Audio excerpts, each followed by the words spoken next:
Hi guys, what you are looking at right now is the glorious 10-bit 422 image coming out of my new Sony FX30. And I thought to myself, what is the first test that I should do on my camera channel with the FX30? It's got to be a low light test. Everybody loves a low light test, and why not do it against the A7IV and also the little ZV-E10? And oh, I'm going to throw in the iPhone too, just for kicks. Let's get into it.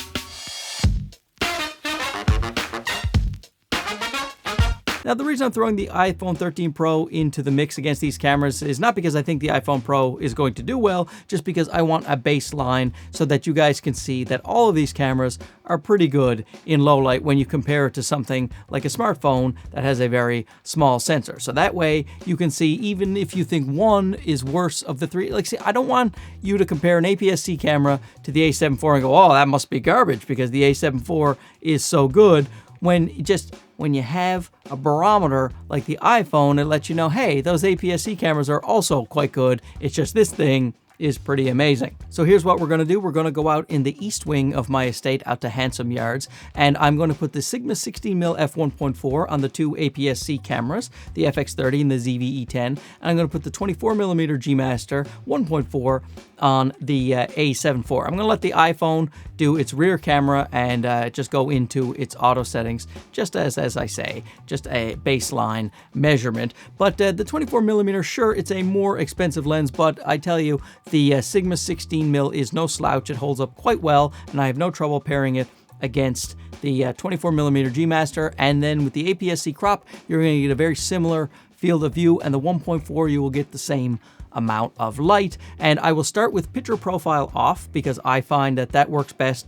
S-Logs and HLG 3s or whatever else you would use for HLG, they, in very low light situations, what this is going to be where your ISO keeps going higher and higher, those are going to get very noisy. So I find the picture profile off actually looks better straight out of camera when you do that. No matter what you do to the S-Log footage or the HLG 3, it's going to be quite noisy. So I like picture profile off. But for you people who are interested in the S-Log 3, I am going to do it 10-bit on the A7IV, 10-bit on the FX30, and only 8-bit on my little Dougie, my little ZV-E10. But he's going to try S-Log 3. Let's pray for him. Now, I know most of the time these types of tests can be very dry, but in this situation, it's great because you guys get to look at my face, so we all win. So let's go out to the backyard and check it out now.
Well, there you go. I thought the A7IV was ridiculously great. It was so clean at very high ISOs. It was just absolutely fantastic. If low light is your main thing, if you're going to be going out like that in the middle of the night with no lights, which you should never do, but if you're going to do that, man, the A7IV out of these three cameras really does quite well. I thought the ZV-E10 held up very, very nicely. It's a bit odd because the ZV-E10, it exposes brighter. You'll notice that the ISOs were higher in the ZV-E10 in the same environment, and the image was thusly brighter. So the ZV-E10 says, hey, let's brighten up this bad boy, whereas the FX30, I felt almost underexposed a little bit. I really liked the image it was giving me. It was more similar to the A7IV's image, but it was a tad darker. So if I were doing it myself, I probably would have bumped the ISO a little higher depending on the situation. But still,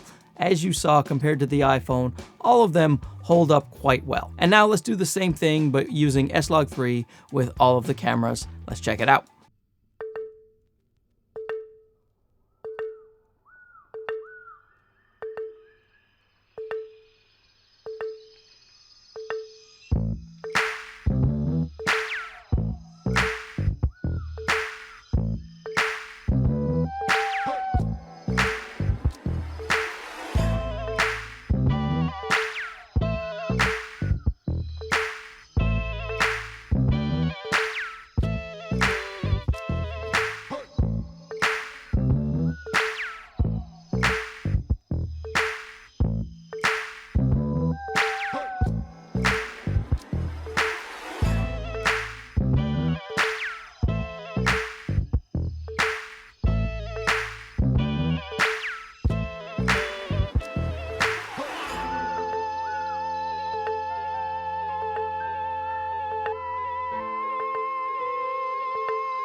Now, the reason I like to do the backyard test is that makes more sense to me, because where would you be where you don't have any lights? You would be out and about in the real world. Very rarely would you be in a studio situation trying to shoot a commercial, let's say, and you don't have any lights. So that is how people would be using the camera out, you know, trying to film their back alley murders or whatever it is that you're into filming. Don't film those. That's not a good way to be. You should really report those to the police. So there you go. Tell me in the comments below what you guys think of the low light tests and the low light ability of the FX30, and also tell me what you think that I should test next with this camera, and I will be sure to ignore it and do all of the things that I want. So we'll talk to you again soon. Okay, bye-bye.